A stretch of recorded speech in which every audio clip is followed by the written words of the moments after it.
Good afternoon, fellow Ambazonians. Welcome once more to this platform.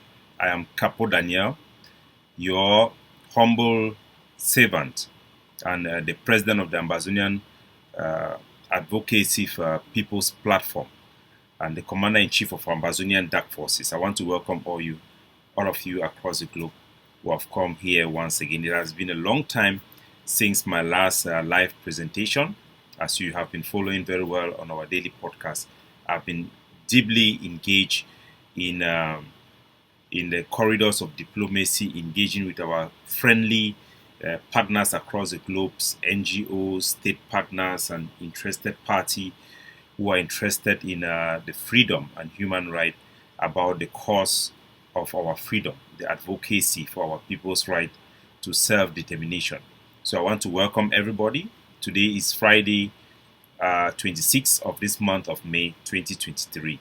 You're all highly welcome. And like usual, I usually start my presentation with a song. If you remember, if you have been following through. So I'm going to start with the music from Ground Zero, and that is going to launch us into the introduction into this review. The program today is titled The Review of our Liberation Struggle. So let's go right straight to it. And if you have been in the No Pony WhatsApp group, I have announced that there will be an open microphone so people can call in and participate, just depending on how the show goes. So this is very important, this video I want to show as we start this program. So pay attention to this very keenly.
Move on, don't be frightened.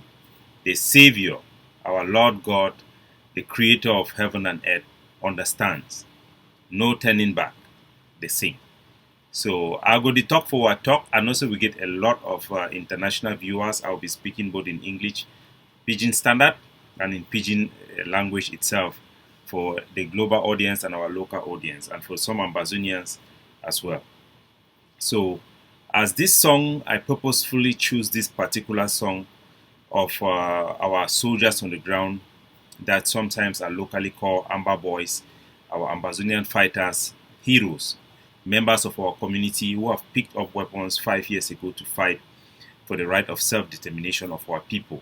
And you can see our population behind, our mothers, our children, everybody, the whole community across Ambazonia, from Fako to Lebialem, to Ngokitunja, to Ndonga Mandung, to right up to Moyojob, and everybody, Miselele, they came out in their number to demand for one thing, for separation, freedom.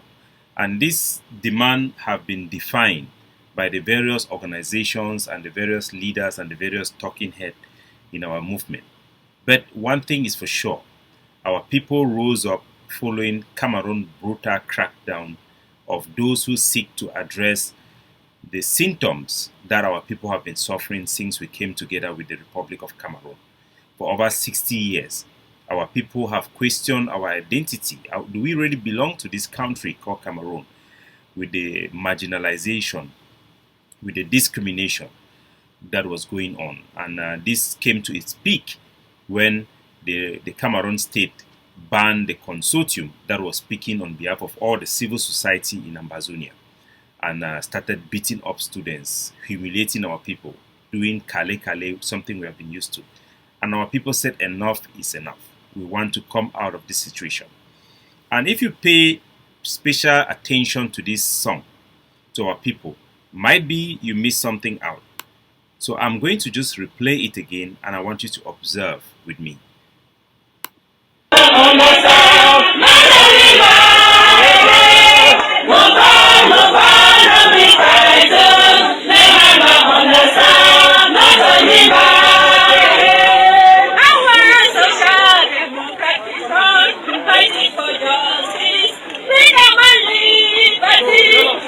So una hear wait the Mami the singer, and una look the population, and this video capture exactly the real reality on the ground of our country and of our struggle. Our boys carrying the Ambazonian flag, and our mothers singing with the crowd, not talking about Ambazonia necessarily, but talking about Social Democratic Front, because they are singing in desperation. They want help, and they are singing. This song was a song that we used to sing for the SDF. They are singing our Social Democratic Front fighting for justice. But we know that they are not supporters of SDF anymore. We know that SDF have been relegated from our social media space and from our community. We know that what these people want is for real solution from the poverty, the destitution, the stripping of their dignity, their marginalization that have come about as a result of our union with Cameroon. For the past 60 years, we had known better. We had seen how our administration under Jongu Foncha and under Endele, and even while in Nigeria, how policemen were very responsible, how government officials took their jobs seriously, and how journalists, and there was order in our city, the police were doing their job. And all of a sudden, we've come into a situation where we have the gendarmes coming into our territory, brutalizing our people. Our people are no longer having sanity, or people don't have respect for the GCE and everything that we stood for. And this image of this song is a true reflection of our people. One thing is for sure, something is wrong. Something that has made them walk like human beings, like they are alive, but their spirit is gone. Something that shows them that something is wrong. Because when you look at the conduct of the Cameroon military, burning down villages, going around threatening communities that they are going to face reprisal if Ambazonian forces attack them, and going through with those promises, burning down entire villages, killing old people, killing women and children, ministers of Cameroon insulting them, rejecting a debate on their parliament floor about the crisis and everything. You know that our people say that we cannot accept this situation. And it is for the leadership, it is actually for the activists, it is actually for those who know better, those sons and daughters who have been educated, to help define to our people and elevate to our people, articulate for our people the very essence for their struggle. And the diaspora have stepped in to play that role. Unfortunately, for the past 5 years, we have gone through a period where we have had excessive lockdown, people declaring lockdown not because they want to add value or to fight and push the agenda of the people's rights, but simply because they want to show power. And this have weighed down our people. Our forces on the ground have not been disciplined and have been used repeatedly to show up leaders in the diaspora, and for just showing up sake. Leaders who don't want to seek for power, to use it to help the people, but mainly because they want to seize the opportunity to position themselves for their own future that have turned out not to even reflect the interests of the people. So our people who are very vulnerable have been taken advantage of. We have had scandals from corruption in the IG, people receiving money from La Republique, signing deals with CDC, soldiers being transformed into protection forces for economic interests in brasseries and in CDC and petroleum and many other things, and our forces sometimes turning on the population to prey on them because they also have been cornered and have been abandoned by the leadership in the diaspora and the various organizations, and we have had a series of cases of kidnapping that have led our people who are so desperate to question themselves, is it worth it? Is it worth our fight anymore? Is it worth fighting for this fight anymore? And today I am going to review our liberation struggle and show you exactly how we can move forward as a people and how we can restore this people-centric driven liberation movement as it all began some 6 years ago. So I want to take you through this journey with me. And our focus is genuine. Our people's desire for freedom, for respect of human rights, for respect of institutions that empowers them to be able to be productive and create jobs for themselves and live a life with dignity is genuine. And our cause for separation and questioning and challenging Cameroon's sovereignty of our territory is genuine, is just. But are we going about the right way? Are we doing things the right way? Can we win this war? Is it worth it?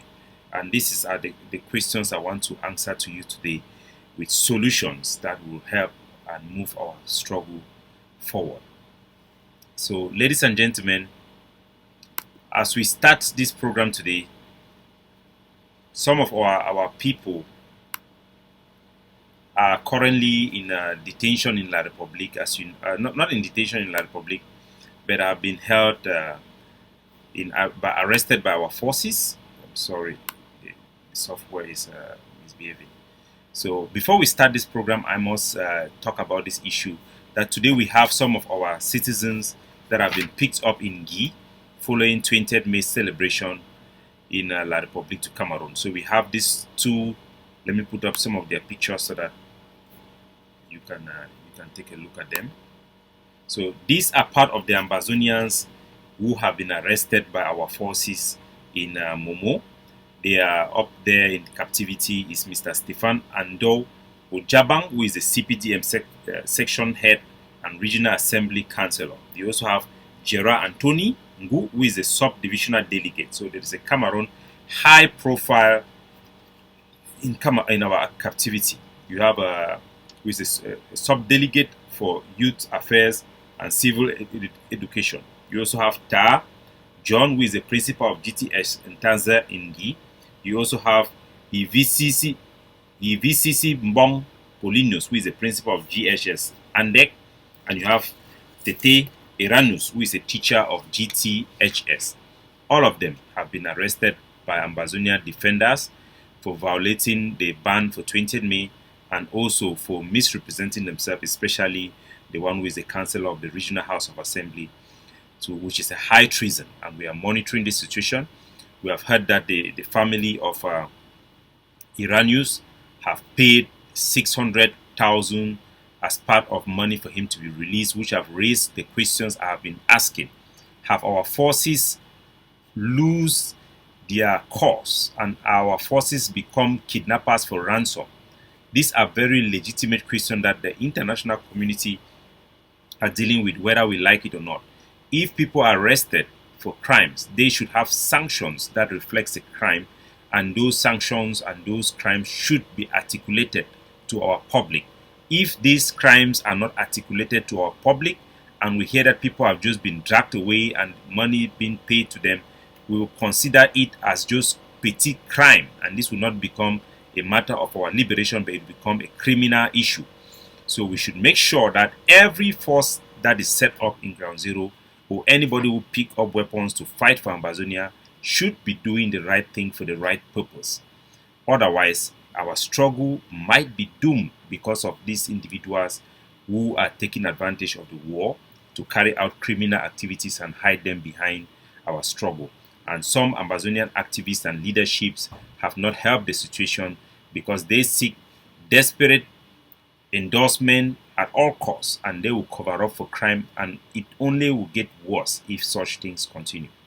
So I'll be monitoring the situation, and I'll be updating our people as time goes on. And I've sent message to our soldiers who have gone dark because of security reasons to make sure that they do the right thing.